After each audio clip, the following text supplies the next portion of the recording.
In this video, we'll learn how to use the httr2 package in R to interact with APIs. This video assumes no background knowledge with APIs, so don't worry if you've never used one before. We'll start by defining some important terminology, and then we'll look at a couple of real-world examples. More specifically, we're going to see examples of how to do the following two things. Number one, we'll use the OpenAI API to generate an image using DALL-E. And number two, we'll use the GitLab API to interact with issues and milestones on a GitLab project. The reason I'd like to show two different examples is because every API is a little bit different, and the code that works for one might not work for another.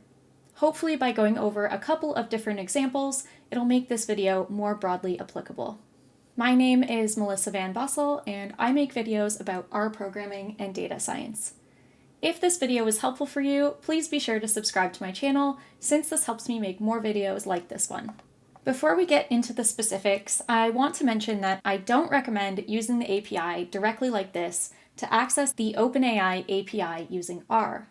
Instead, I recommend using the chatter package, which will make querying the OpenAI API a lot easier. I've got another video linked above as well as in the description on how to get set up with that. In this video, though, we're just using OpenAI as one example of how to make API requests in general using the httr2 package. Let's get started. An API is an application programming interface. As an R programmer, you'll most likely find yourself wanting to use an API for things like getting your hands on interesting data, building shiny apps, or automating tedious tasks. In this video, we'll be looking at two APIs, the OpenAI API and the GitLab API. Before we can use either one of these APIs, we'll first need an access token for each one. You can think of an access token as a password.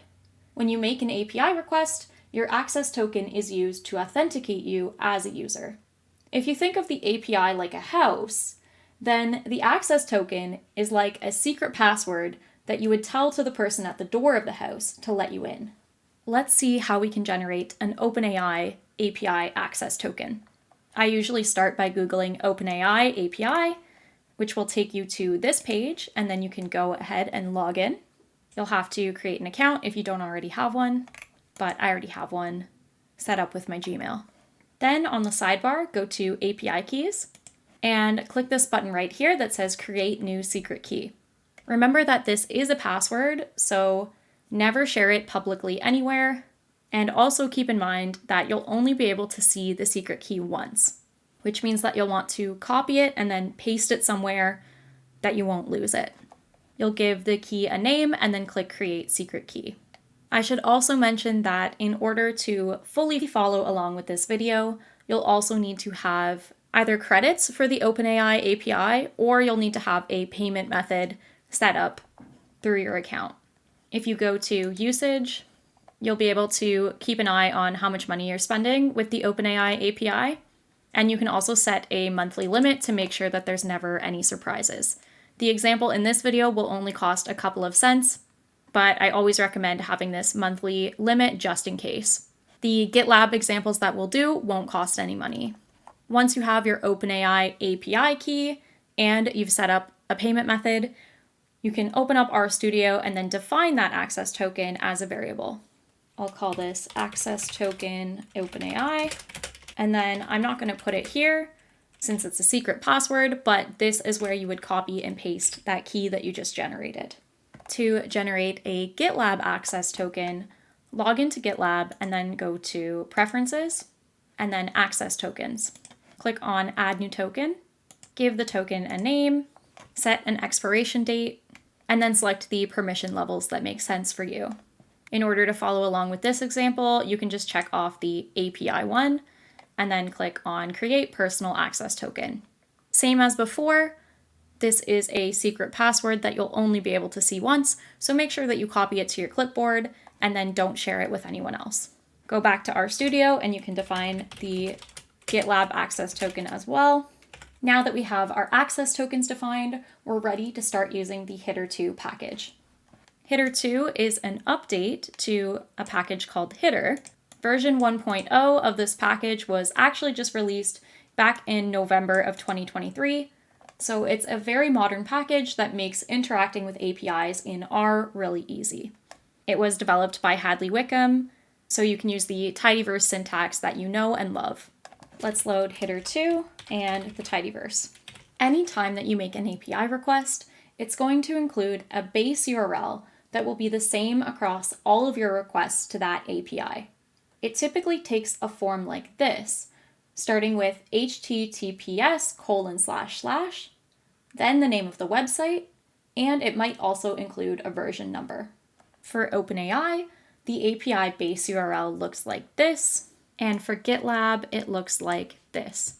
Usually you'll have to poke around in the documentation for the API a little bit to figure out what that base URL is. It's going to be the URL that looks the same across every possible part of the documentation. Next, we need to define the endpoint that we'd like to access. Using the house analogy from before, if an API is like a house, then an endpoint is like a door to a specific room in that house.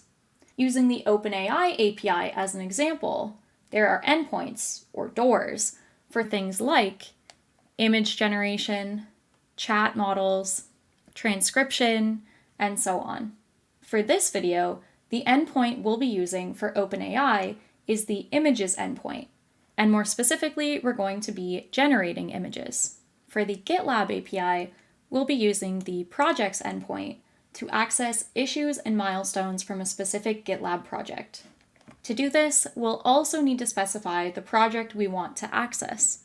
In a previous video that I made, I created a GitLab project for time tracking, so I'll use this project as the example for this video.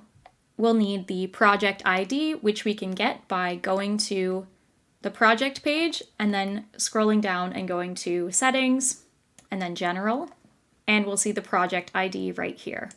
Let's define the base URLs. For OpenAI, it's https://api.openai.com/v1. And for GitLab, it's https://gitlab.com. We'll define the endpoints as well. For OpenAI, this is images/generations, and that's for generating images. I'm putting a / at the start of this string because eventually we're going to paste together the base URL and this, so we'll need a / to separate the v1 from the images. And for GitLab, the endpoint is going to be / projects, followed by the project ID number, which is 534-05032 /issues, since we want to be able to access information about the issues and milestones from GitLab project with ID number 534-05032. And now that we have both the base URL and the endpoint, we can combine these together to form a request. To do this, we can use the request function from the httr2 package.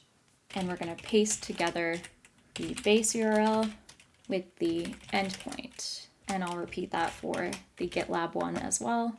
Again, using the request function and pasting the base URL with the endpoint. Next, we need to find a way to provide our access token to the API in order to actually do the request. Every API is a little bit different in terms of how they want to receive your access token, so it might take some exploration of the documentation to get the specifics right. For both the OpenAI and GitLab APIs, the access tokens can be provided through headers. Using the same analogy from before, if the API is like a house and your access token is the secret password that you give to the doorman, then the header is like a piece of paper that you would write the password or other relevant information onto. The doorman would then read this piece of paper and determine whether or not they should open the door to the house and let you in. If we look at the documentation for the images endpoint from OpenAI, we see that the OpenAI API key needs to be provided in the header using this syntax. And for GitLab, we can also see that the token is provided in the header, but there's a slightly different syntax. To create a header, we'll use the rec_headers function, again from the httr2 package. We start by piping the request object that we had created before into the rec_headers function, and then we use the syntax that we saw on the documentation. We're going to include two things in the header. One is our key, and the other one here says content type. If there are any weird symbols, you'll need to use backticks around the text. For example, since content type has a dash in it, if we don't put the backticks around, then R is going to try to find some object named content, and then some other object named type, and then subtract one from the other. But we don't want that. We want that to be evaluated as a string, so we can wrap it in those backticks.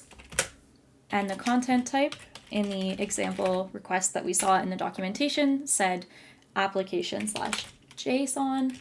And then for our token, we need to write authorization equals, and then we're going to paste together the word bearer along with our key.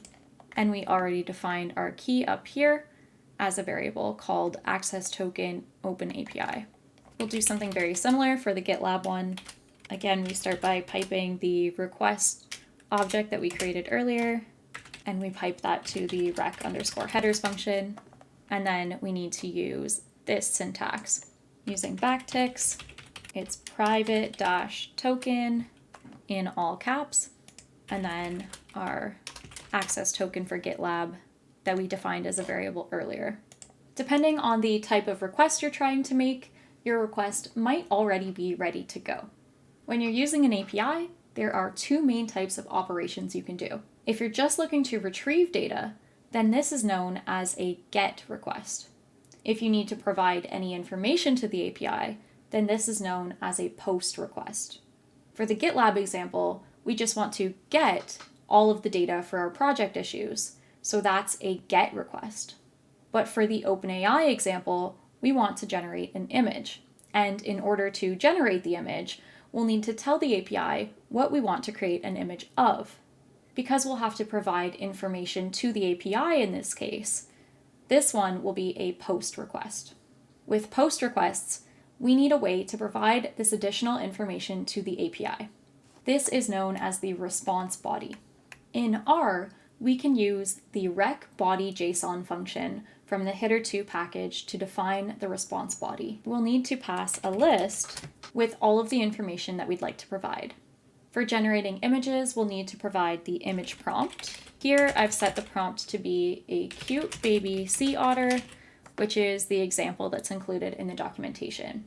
After the response body is complete, the request is ready to be performed. I'll pass the response body object we just created, this time to the rec_perform function, which is again from the httr2 package. And just note that running this code will cost money, since the image's endpoint does have a fee of a few cents associated with it. For the GitLab example, we're doing a GET request, which means we don't need to provide any extra information to the API about our request. Therefore, we actually don't need to use a response body for the GitLab request.